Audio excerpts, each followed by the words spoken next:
everything has an undercoat of German camo, black brown. Certain other areas will get a black undercoat where I'm dealing with grey or metallic colours. And what I'm doing now is adding a shade coat using US olive drab. It's a nice colour that will give a nice smooth transition between the darkest areas and the main uniform colour.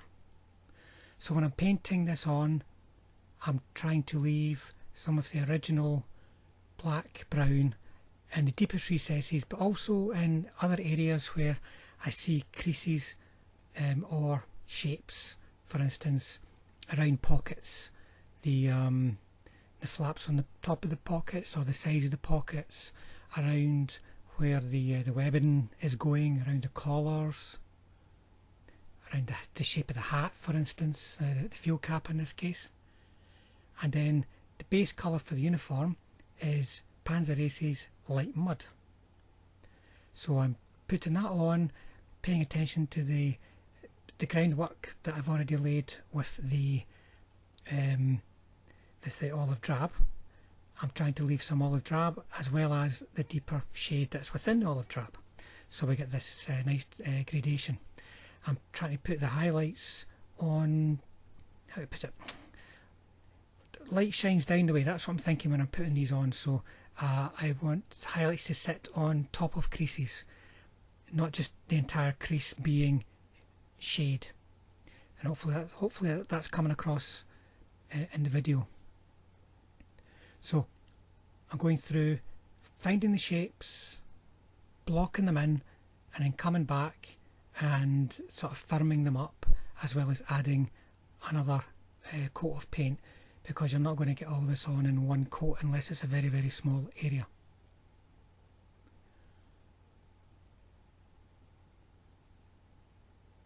And you can see I've tried to leave some little dark creases in the tunic there. On the arm I tend to just follow the creases as you see, and then I can start joining them up, leaving the areas of shade that's going to help form the shape of the arm. And then you've got all the more fiddly bits, such as around pockets, and where you can see everything's tucked right in there, the way that figure is sculpted. And that's where you've got to be careful. Small, careful movements with the brush. Make sure you're shaping your brush so that it's going to go in and move across the surface in the way you want. Maybe you need a round shape, maybe you need a chiselled shape. Just make sure it's got that. And you can see there me putting the creases in again, going on top of the crease, if you see there, and any bit that may extend under the crease, the light's going to catch that, so try and catch that with the brush. And then the highlight is green grey. I'm going to be hitting all the edges, going to be hitting the creases, the folds that I've sculpted, but also the shading that I have perhaps left on a flatter area. And where possible I want to have the highlight sitting on top of the shade, and where possible, sorry, I want the highlight between the shade and the main coat. That provides the greatest level of contrast. And areas such as pockets and collars, all these kind of things, you can really make them pop, lift out of the background of the figure by placing a highlight on. See, they're putting the highlight on top of the shade there where the light's really catching it. That's the plan anyway. And now there's a lot more depth to the miniature as a result. It's got a much more well-defined shape. Everything we've done before is being finalised at this point, if you understand. And this is a very good, clear example of how I bring out the detail in the German uniforms. You think of it this way: a lot of the time you just paint a uniform by washing it and dry brushing it. You're painting the whole thing. Here I'm working on individual areas of the uniform and bringing it to life, bringing it out of the background of the figure. You've got to make sure that the brush is nice and wet so that the paint will flow off it but not pool when it hits the figure. It's got to stay where you place it, but you don't want to be dragging a dry brush across the surface, because that'll just, the paint won't come off and it will look as if it's been dragged. It's not a nice smooth line. There's no chance of getting a nice transition there. Now I've moved on to German Camel medium brown for pouches, straps, belts. It's a good colour for many uses on a German infantryman. There's no need for any intermediate colours such as shading here, because it's being applied over a brown undercoat, so that undercoat can act as the shade. If you make any mistakes with all these little details, you can paint a nice little thin line of the black brown beside it, tidies it up in no time at all, and you can carry on.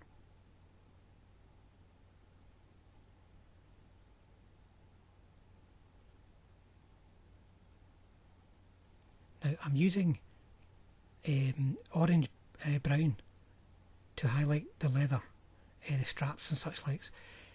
It gives it a bit of a leathery edge, but it's also a nice bold highlight that really defines the brown next to the green, if you understand. So it helps it pop, and it's a really quick process. And then I'm also painting the water bottle with the same colour, but I'll be finishing it off in a different way because it's not leather, it's really just a material.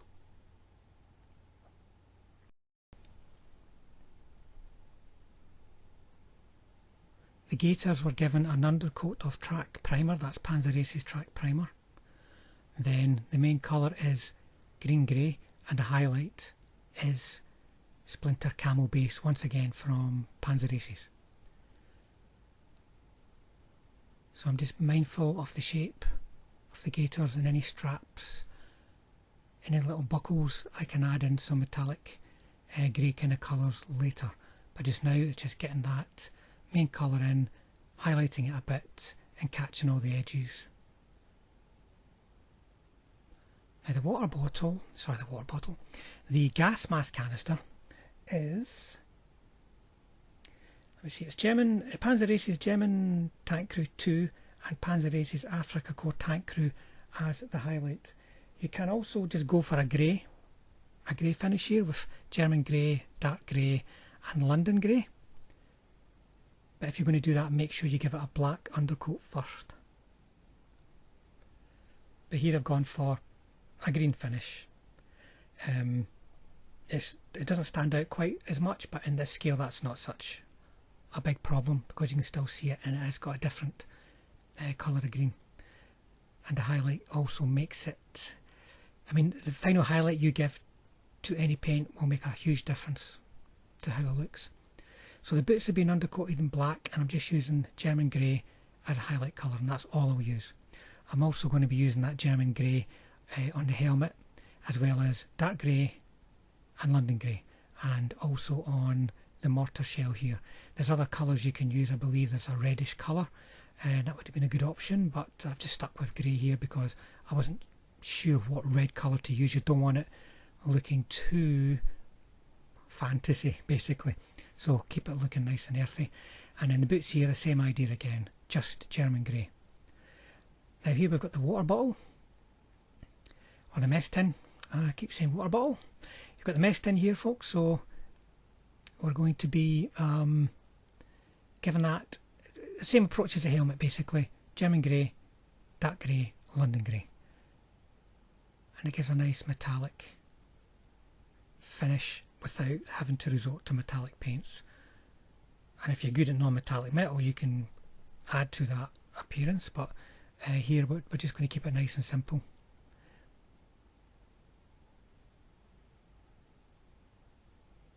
There's some dark grey going on. Starting to lift the details out a bit more, as you can see. Just working around those bits of foliage. leaving some dark grey as the shade colour there.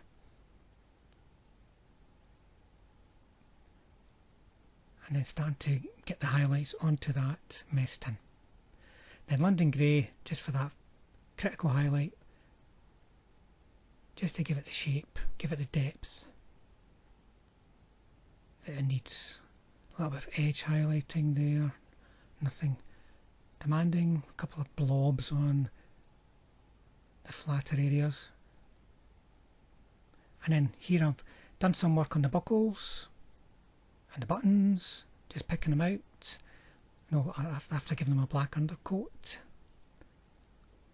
And that just helps him stand out from uniform. And then London Grey again on this mess tin. And there you go, it's got a nice metallic look. Now the box, I could have painted a wooden colour, but I've decided to paint it a camouflage colour because many of these boxes would have been camouflaged. And I've used the same colour that is on the mess tin. Didn't say water bottle that time. And you can see I'm trying to create the appearance of planking. Just drawing the brush across. This is once again where you need to have the paint flowing off the brush but not dripping off the brush, if you understand. You keep control over it and don't get it on dry.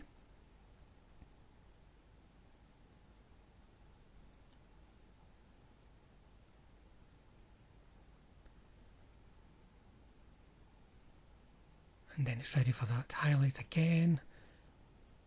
This is where we've got to be tricky, nice and circumspect, that we're putting on thin lines here. You know, they're not going to be thick lines.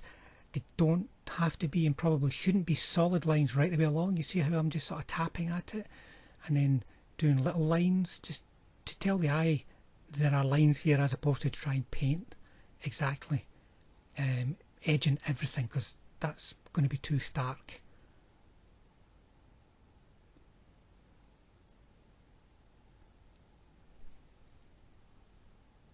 And then I'm just using a little bit of a sort of sandy kind of colour, sort of light wooden kind of colour, just to wear the edges down a bit, where the paint may have been chipped off. Helps define the edges a bit as well, but we're not going to go to town here and do all kind of fancy weathering on the box. That's not needed. And then with some off-white, or possibly from some deck tan, which is another good colour, start painting in some of the insignia. Now this can be really eye-catching detail, so it's worth taking your time with it. I mean, the whole shoulders and face of this figure is going to be framed by the insignia. And there's a bit of German grey over that black base colour.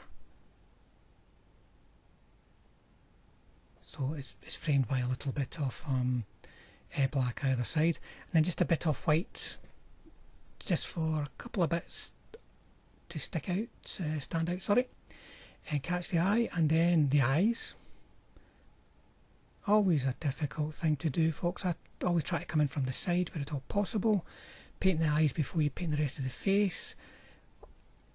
Use an off-white colour or deck tan, and then use the brown, black brown, to draw a line straight down through the middle of the eye, and you're then ready to paint around it, as you can see.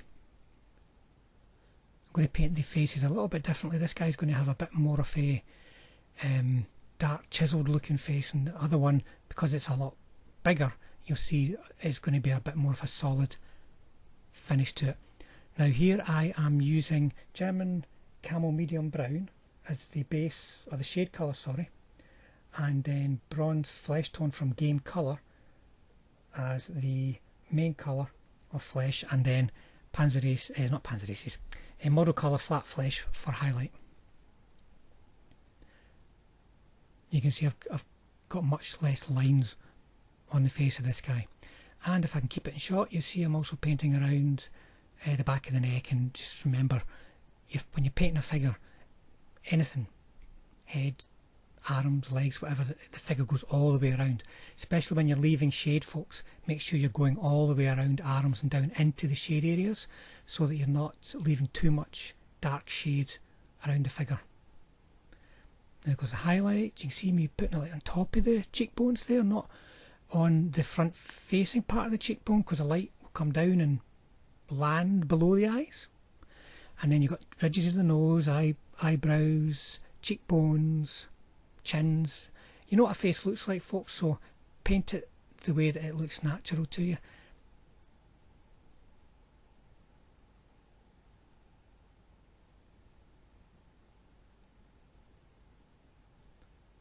And it is quite a quick process, as you can see.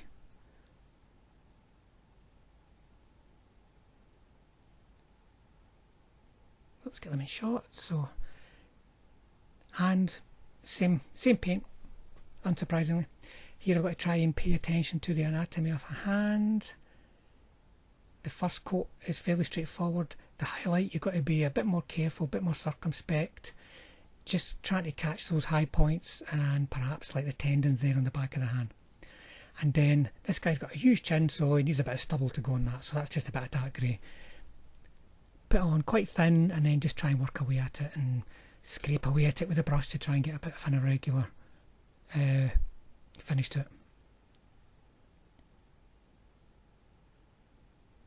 But a chin that size is going to have something going on, guys. Now, that was a mortar crew, obviously, that you can see there, 2 of them at least. So here is the mortar itself. Now I'm starting with an undercoat of one of my favourites here, as you will see over many videos, is US Field Drab. And you see I'm painting all the smaller areas first. That's an approach I take with all the miniatures that I paint. If it's a small area, paint that first, and then you've got less chance of overpainting the small area when you're doing the larger area around it. That way you can adjust around the smaller area as you know, by how you're painting the large area, as opposed to the other way around when you've got much less room for manoeuvre. Paint's got to go on really wet, remember folks, in these large slabs of metal. It's going to take a couple of coats, especially this light colour over the darker base. There goes the German camel beige. You see I'm painting bands. I'm looking for semi-opaque areas as well. That will help create a bit of detail. And then the highlight colour deck tan can go on. At the moment, no, I'm still just working with fairly wet. It's fairly wet passes of the German camel beige, and then deck tan going on. And you can just see once again how I'm picking all the areas out.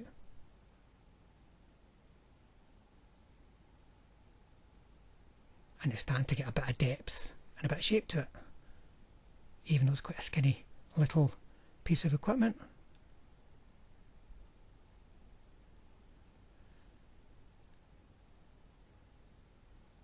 Now there's some semi-opaque areas there that I can see on the barrel that I've left, and that will guide me when I'm applying highlights around the barrel. And there you go. Nice camouflage German yellow kind of colour that's not oversaturated. So one last step is a bit of pigment on the boots, and only on the boots. Apply it thinly and you'll be fine.